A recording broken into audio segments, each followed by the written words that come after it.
Hola chicos, ¿cómo están? Ya de seguro ha pasado un tiempo desde el último video que vieron. Dejé pasar la unidad uno de 2 para que pudieran hablar con Melissa, con Lorena. Más o menos tuvieron la introducción por ahí también. De seguro ya están divididos en grupos, todo. Pero bien, en los primeros dos encuentros vimos cómo hacer algunas de las preguntas básicas, cómo realizar la pregunta de investigación, qué tipo de tema, cómo refinar el tema, todos esos elementos. Y los que viene a partir de ahora es un poquito más son videos más cortitos, más de entre 10 15 20 minutos, con procedimientos un poquito más claros. En el día de hoy lo que tenemos es cómo elegir tu diseño de investigación, un pequeño repaso de metodología, qué diseños hay para elegir y cuál o cómo determinar cuál es el que les conviene emplear. Bien, empezamos con este de metodología, un pequeño repaso de diseños. Bien, repaso así grande, ustedes tienen que realizar a cabo una investigación científica, que es su tesina, su trabajo final integrador. Para que este trabajo tenga validez, para que sea un trabajo válido de investigación científica, tiene que seguir determinado diseño.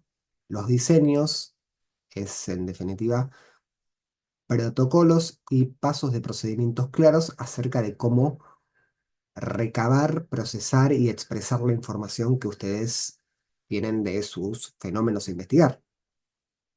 Entonces, tenemos muchos tipos de diseño, pero vamos a ver cuáles son los que más le conviene. La mayoría de ustedes, la gran mayoría de ustedes, va a emplear diseños empíricos, una metodología empírica.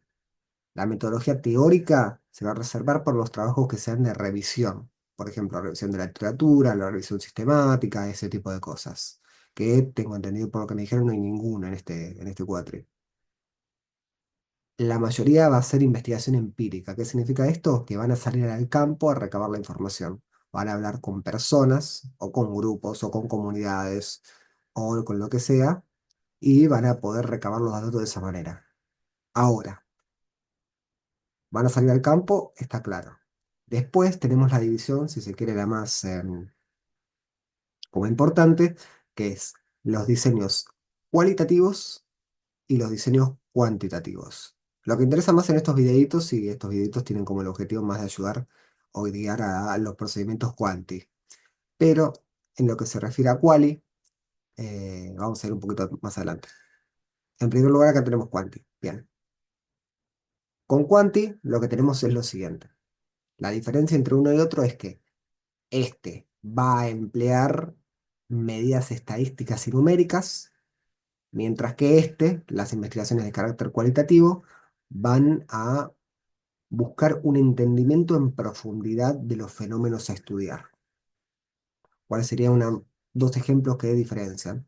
En cuantitativa, tomándolo de lo que vimos en el encuentro anterior, tengo una investigación acerca de la relación entre el bullying y el nivel de depresión en adolescentes de 15 a 18 años. Bien, yo necesito medir el bullying que experimentan y yo necesito medir el nivel de depresión para responder a mi pregunta. En cambio, si yo quisiera encararlo de una manera mucho más cualitativa, me interesaría entender cómo, acá está, cómo es la experiencia de aquellas personas que han sufrido bullying. Y ahí veo que, por ejemplo, hay síntomas depresivos o síntomas de ansiedad. ¿Y cómo hago? Eso es en teoría.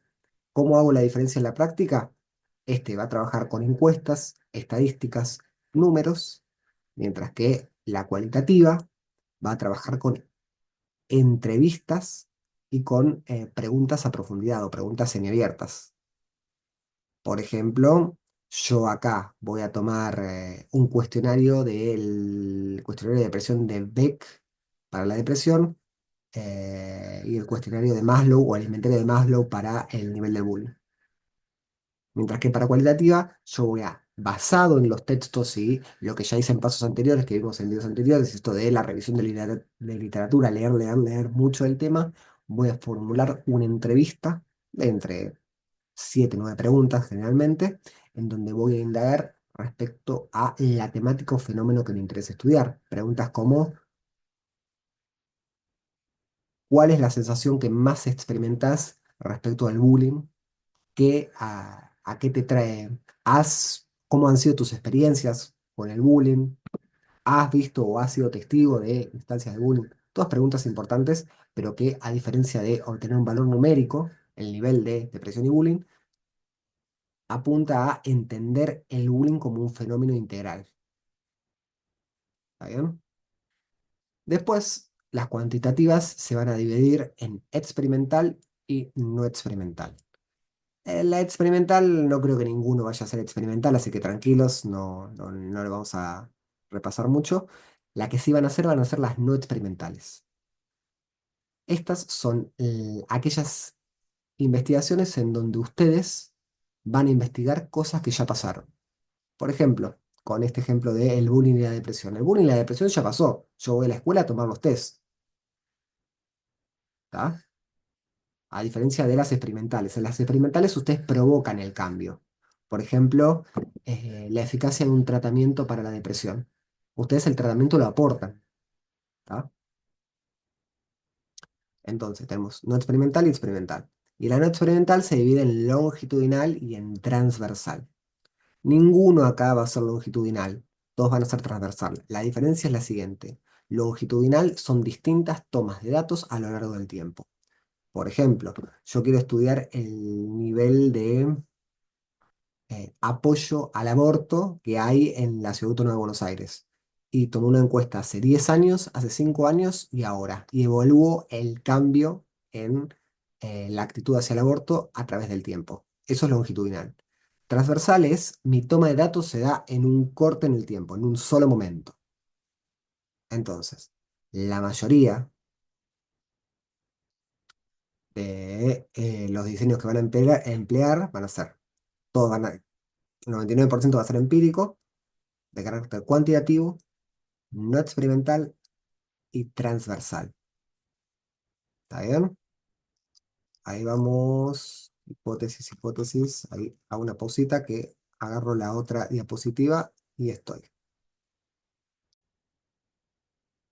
Ahí estamos, acá lo encontré. Bien, en lo que se refiere a los diseños cuantitativos no experimentales, acá tenemos la división otra vez, transaccional y longitudinal. Los de longitudinal, ignórenlos, porque la mayoría, casi ninguno, o ninguno directamente va a ser un estudio longitudinal, no se recomienda, porque involucran mucho más recursos, mucho más tiempo y la importancia de recibirse. Y tenemos los transversales o transaccionales. Acá vamos a tener tres tipos, los exploratorios, los descriptivos y los de correlación causal, que no se confundan con los tipos de hipótesis que creo que repasamos en el videito pasado que les marqué. Son parecidos y se confunden mucho, pero unos son diseños, otros son tipo de hipótesis. Entonces, en lo que se refiere a lo exploratorio, son investigaciones, debería estar por acá, que aplican a problemas de investigación poco conocidos y constituyen un preámbulo de otros diseños. Este tipo de investigaciones exploratorias se hacen cuando el fenómeno es algo nuevo y medio desconocido. Los ejemplos más claros durante la pandemia, se realizaron en un principio un montón de investigaciones con un diseño exploratorio porque el escenario de pandemia global era un fenómeno nuevo para todo el mundo. Así que primero se investigó de esta manera para después llevar a cabo investigaciones de otra índole. Después tenemos, y acá vienen los dos importantes, porque lo más probable es que empleen uno de estos dos, que son bastante parecidos a esto de las hipótesis, pero no son lo mismo. El primero son los estudios de carácter descriptivo. Los estudios de carácter descriptivo son estudios acerca de cómo se distribuye una variable en una muestra. Este ejemplo que les di parecido la otra vez del nivel de ansiedad en los adolescentes escolarizados de la CABA, bueno, sí, de la Ciudad Autónoma de Buenos Aires. Entonces, yo tengo una o más variables y describo esa variable en esa población. ¿Tá? No hago más que eso. ¿Cuál es el nivel de depresión en estudiantes universitarios? ¿Cuál es el nivel de distorsión de la imagen corporal en bailarinas de ballet de entre 13 y 18 años? cuál es el nivel de ansiedad social el nivel de ansiedad social en, no sé, adultos de entre 18 a 35 años. Yo simplemente tomo una variable y describo esa variable en esa población. Digo, ¿cuánto tiene de cada una? O cuánto tiene de una sola, en el caso de ser una sola variable. ¿Está bien? En cambio, los que son correlacionales causales hablan acerca de cómo se relacionan dos o más variables entre sí en una muestra. Acá tenemos el ejemplo de la relación entre la ansiedad y el nivel de atención en jóvenes escolarizados. Y la ideología política incide en la intención de voto. ¿Cuál es la diferencia? Esta es correlacional porque el nivel de atención afecta la ansiedad y la ansiedad afecta el nivel de atención. En cambio, la ideología política incide en la intención de voto, pero la intención de voto no incide mucho en la ideología política. En esta la relación va y viene y en esta solo va para un lado. Acá, si quieren, pueden agregarles los que son de diferencia de grupo. Por ejemplo, diferencias en el nivel de ansiedad según el tipo de apego con el que uno se crió, o el que uno tuvo en la infancia. Ese tipo de preguntas. ¿Está bien?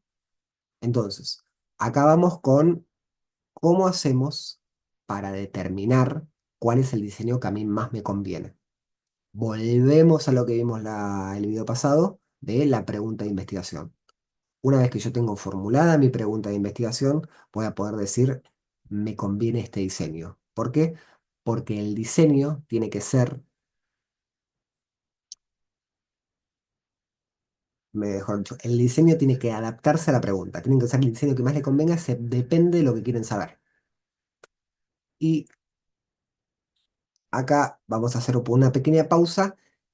Y esto hasta ahora es para las personas que más o menos tienen como el diseño cuantitativo ya hecho. Ya, sí, voy por acá.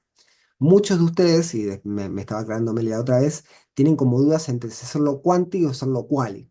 Y a muchos les pasa de lo voy a hacer quali, lo voy a hacer quali porque tengo que entrevistar poquitas personas, 12, el mínimo es 12. Tengo que entrevistar solo 12 personas, no sé cómo conseguir 50 encuestas, etcétera, etcétera. No tengo que buscar el instrumento, lo puedo armar yo, está perfecto. Pero desafortunadamente la elección del diseño no va a depender de lo que quieran, de lo que les convenga a ustedes por una cuestión logística, sino que va a depender de cuál es el mejor diseño para la pregunta de investigación que ustedes están formulando.